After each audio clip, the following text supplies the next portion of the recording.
in earlier today, and I don't know, Murphy's Law, but we're here. I appreciate everyone's patience.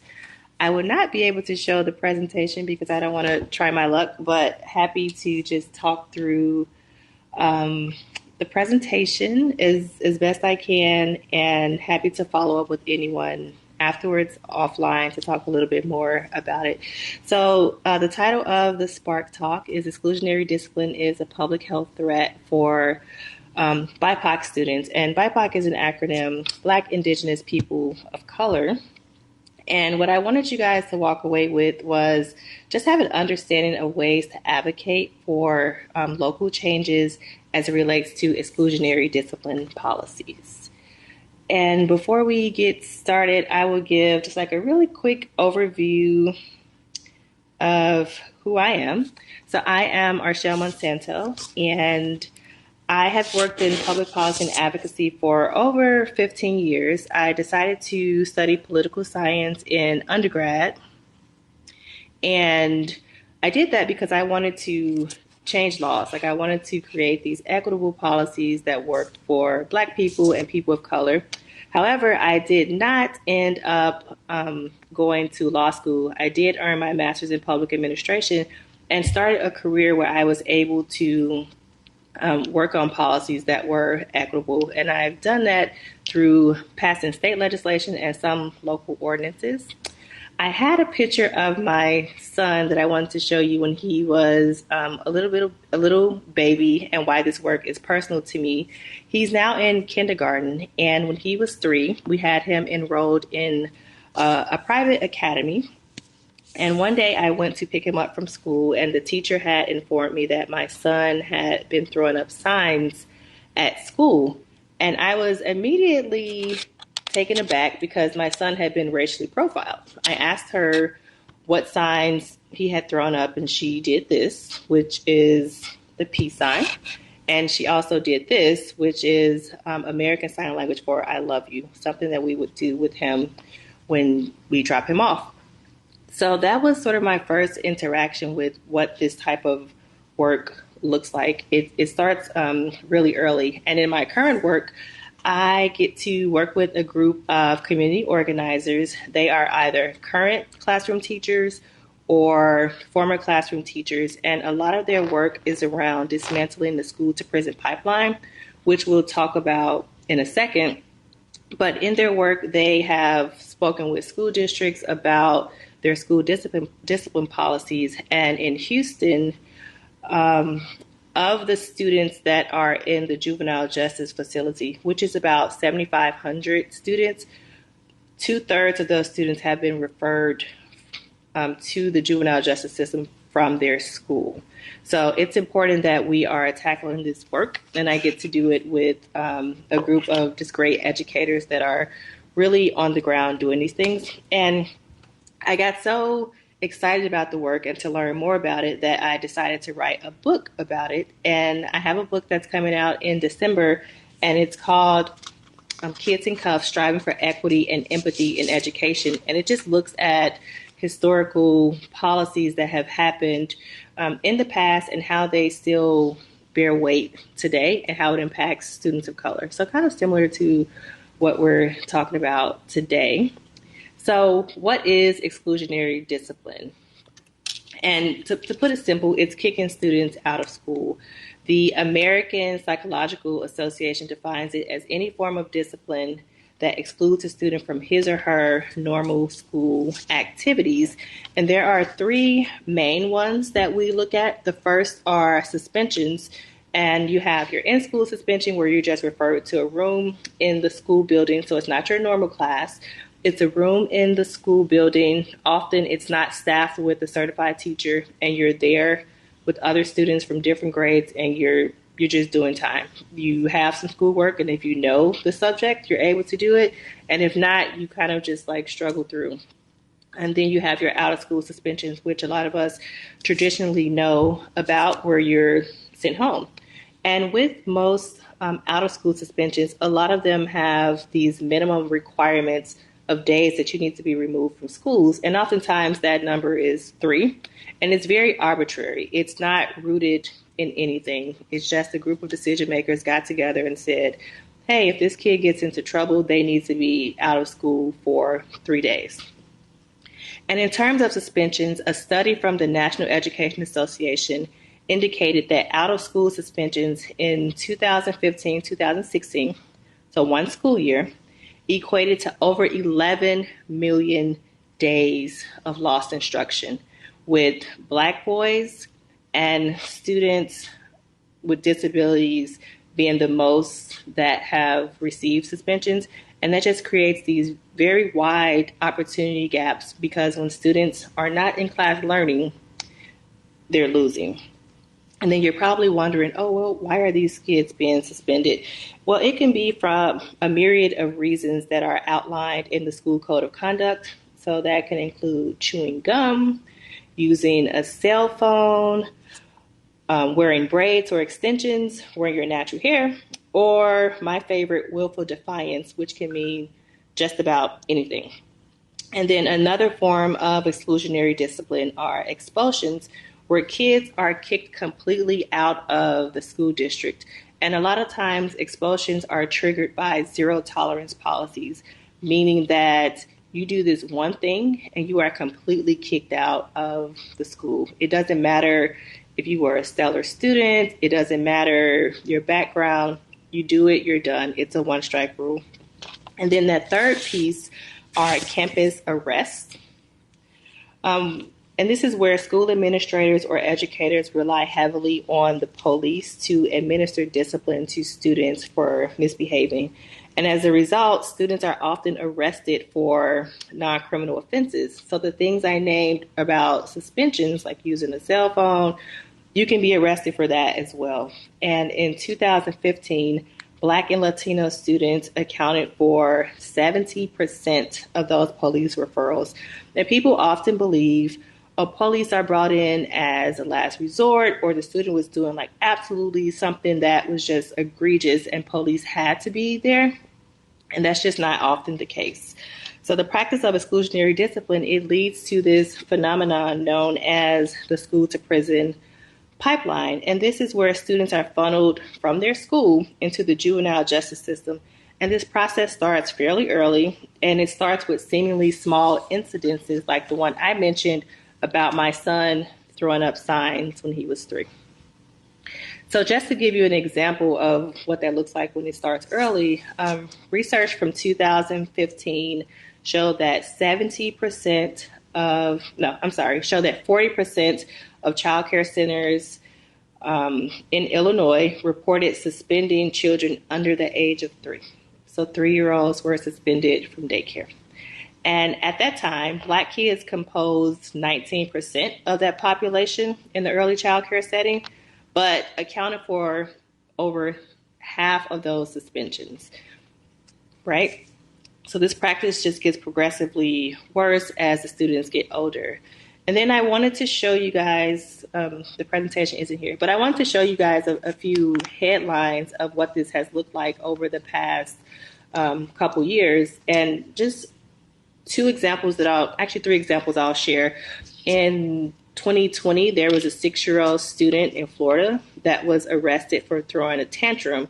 And that would be an example of willful defiance, meaning that that student intentionally threw this tantrum and intentionally disrupted the class. And as a result, this 6-year-old was arrested. And as a mother to a 5-year-old, I know that tantrums happen. Like, they're not fun to experience, but they're not arrestable offenses, especially, for a 5 or 6-year-old.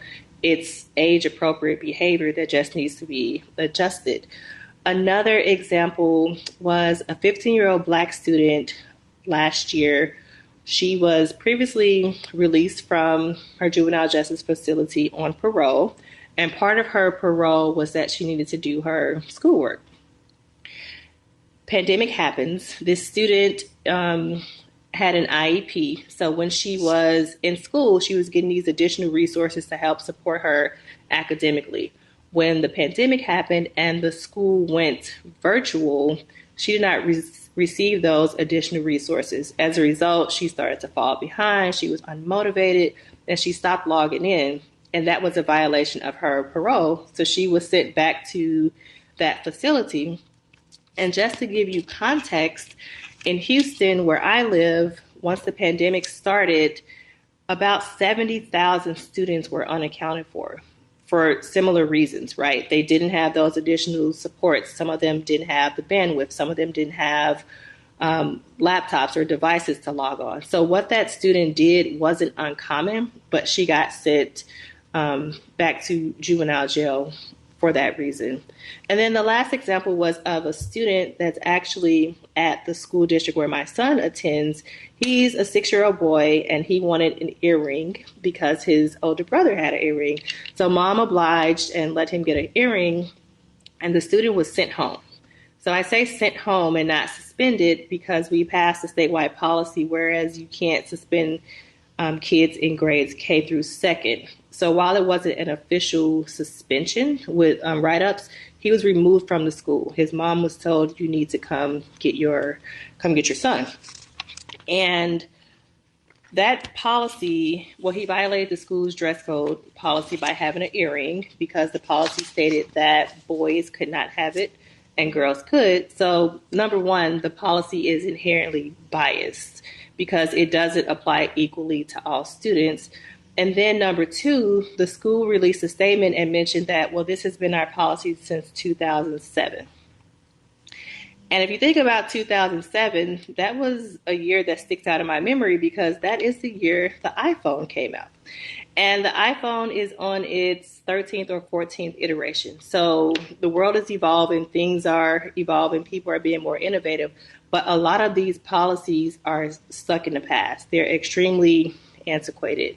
And there's data and research that shows that these codes of conduct create these just less than equitable school environments. And while the stories I just shared are the kids that actually made the headlines, like things like this happen daily. And these are not individual issues. These are stories that are part of a much larger system. So when we think about exclusionary discipline, it's rooted in systemic and structural racism, and it results in disparities. And we see that because students of color are X times more likely to be suspended or arrested or expelled than their white counterparts. And that often just varies depending on the school district, but there's always this just really big disparity.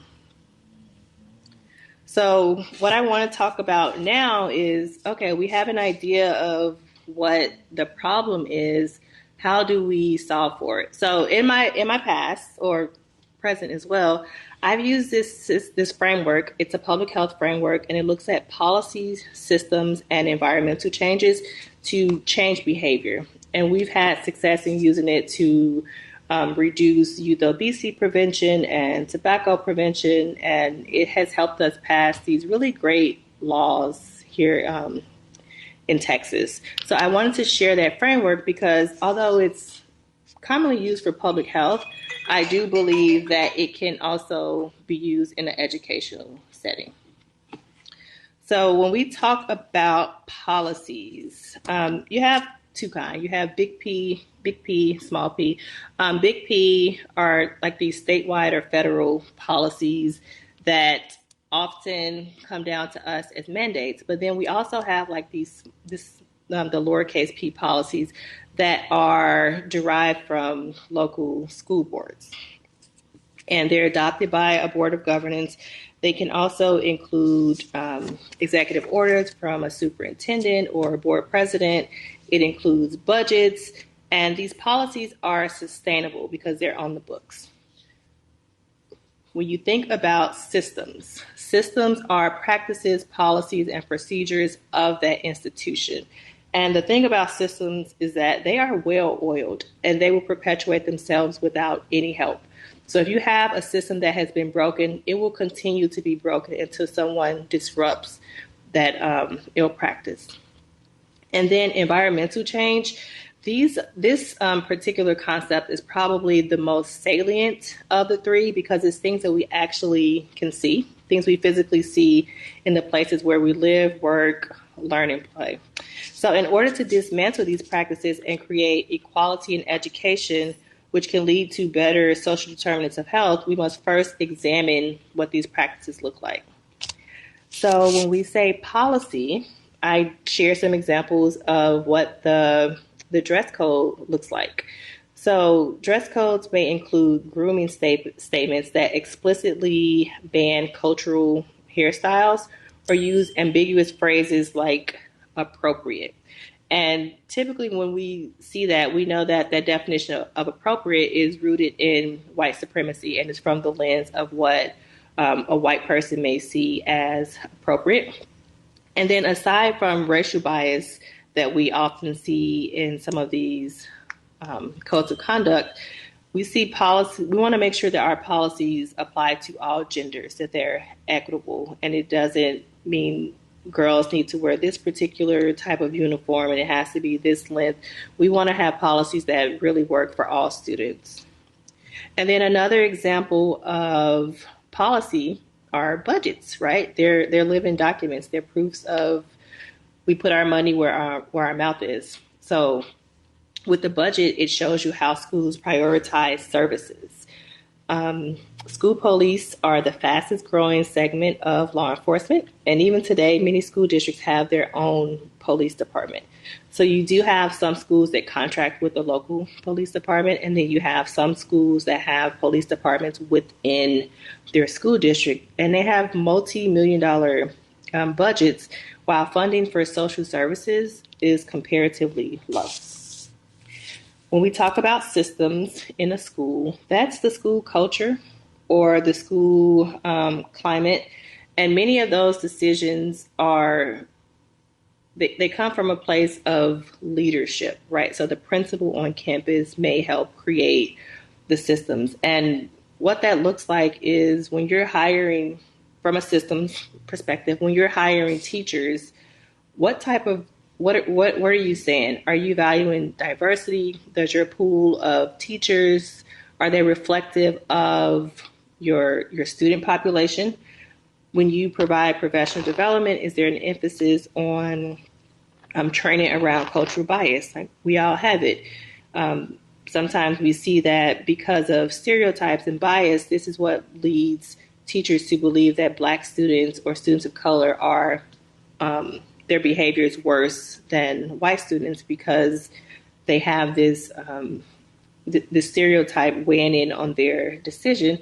And research also shows that if a teacher is given the opportunity to punish a Black student for behavior that a white student has done as well, like they will punish that Black student. And a lot of that is, again, rooted in bias. And then another thing, when you think about the millions of teachers that are serving in the public education system, only about 2% of those teachers are Black males. And that can really make an impact on a campus, especially as it relates to exclusionary discipline. And oftentimes when we think about systems, first year teachers, like sometimes they're taught to be firm in class, right, as a tactic to manage their class. And there isn't always tools that provide a way to address behavior in a way that's restorative. And also in terms of system, like what type of counselors are on campus? Are there school psychiatrists and school psychologists that can help address mental health issues?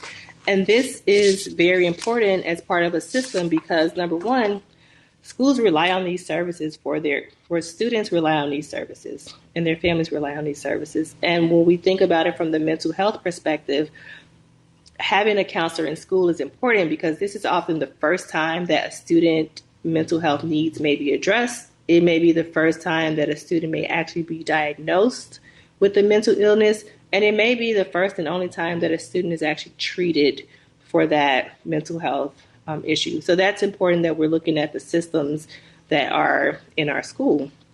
And then when we speak about the school environment, we're talking about like how students and staff experience the entire school day. So I mentioned earlier the school to prison pipeline and how students are like funneled down that pathway. But before that, in a lot of school settings, particularly in urban areas, sometimes students are already treated like criminals. They start their day by going through a metal detector, their belongings are searched. Sometimes schools have canine dogs where they're looking for drugs. They may have random locker searches as part of their school environment, their school culture. And then oftentimes, like, these hallways are filled with police. And I don't want to say filled like it's hundreds of police on campus, but there is a presence of police on campus, and police, they often have the authority to use force on students. They could use pepper spray. They can handcuff students for nonviolent offenses. They can restrain a student and put their knee on a student's neck. So these are things that are happening day to day. And oftentimes, like, as an adult, we don't really think about them, but they're happening. So the action piece, like we talked about policy, systems, and environmental change, and hopefully we have like a few minutes for questions. But James Baldwin wrote, nothing can be faced. Not everything that is faced can be changed, but nothing can be changed until it's faced. So it's important that we acknowledge that there is a problem and that we start to take action. When we look at academic achievement and we look at test scores and all the other things, school discipline plays a huge role in many of those data sets, especially exclusionary discipline that's taken students out of their class. So how do you become involved? Like, how do you implement policy, systems, and environmental change so that you can help dismantle and disrupt these systems? So I will share like a couple examples that, again, I've done in the past to build campaigns around to change and modify behavior. This is not something that's going to happen overnight. This will take time. You will have to build momentum, but it's part of a process of building power and impact and change so that students are able to reach their full potential. We want our students to graduate and be able to get jobs and go into careers or different fields where they are able to live in safe neighborhoods and they have access to healthcare and they can detect diseases early. Like, we want all of those things to happen. And this is why I compare exclusionary discipline to public health, and I see it as a threat. But in the areas of policy, oftentimes, so we mentioned like oftentimes these decisions come down to us, but the ones that are local are often decided by a school board trustee or a city council. And when we think about some of these antiquated policies, like school dress code policies that were created in 2007, we don't dig into the data to see, like, is this effective or not? Like, it comes up on the agenda and the board will just vote it back into the system. Like, there's no scrutiny around it. And how you counter that is by setting up meetings with your school board trustee, building champions, providing data, providing testimony, written or oral, as school board trustees, and making noise about the issue. Because in the areas of education, we have just like so many other things that are happening. Oftentimes, school discipline is set to the back burner, but as I said, it really affects like other things that are happening in school. For systems change, I think this may be almost like a lower lift because it can start with the conversation with the principal at your school or even a teacher in your classroom. And you just start this conversation by trying to figure out like what has been prioritized in the school and why. And in that, you can also serve on local councils and local committees. I know the school district where I'm at, they have a community engagement council that requires the input of parent voice. And the meetings are probably once a month. It's a low lift relatively, but it's a way where you can like really utilize your voice. And if you don't have capacity for that, you can start mobilizing parents. And when I say mobilize, I don't want you thinking March on Washington. Like, it can literally start with 3 parents, you and your son or daughter's 2 friends, like their parents. Like, we start by mobilizing and building a base. And after we build a base and figure out like what it is we want, we can start making demands. So if you're building a base of parents, that are concerned about school discipline and you want your school to implement a restorative justice program, that is how you do it. You tell your principal, we have 100 parents that want to see this issue prioritized because the data is saying this, and we want our students to have a more restorative approach to school discipline. And then lastly, the environmental change, removing metal detectors. That's something that could take years and require a lot of advocacy. But there are other ways that you can really improve the environment just by like chipping away at some of the bigger things that are parts of the problem. So for example, I've read about school districts that do have police on campus, but they also require the police officers to wear plain clothes.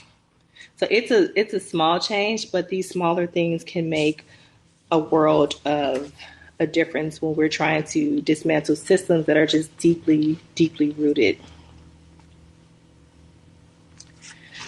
So in closing, I would just like to share that these discriminatory practices have happened for quite some time. And I know it may seem odd to think of exclusionary discipline as a component of public health.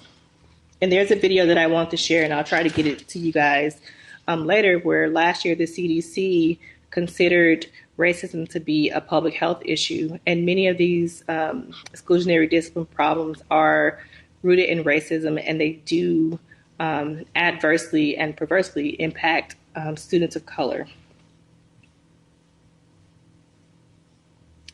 And I think that is it. We have about a minute if there are any questions about anything. I also wanted to say if people are interested and if you have time. I'm not seeing questions so far, but if you all want to have a conversation offline or just learn more about this subject, you can find me on Instagram or LinkedIn. It's just my name, Arshel Monsanto. Happy to have the conversation with you about it and talk about more ways that you can be involved in this process. And I would also encourage you, like if you haven't thought about this subject or if this is something that has been in your mind and you haven't taken action, start with an email. Start with building a relationship to with your school principal or with a school board trustee. Elections are happening now, so we may have a new wave of leaders coming in, but it's a good time to just start building relationships.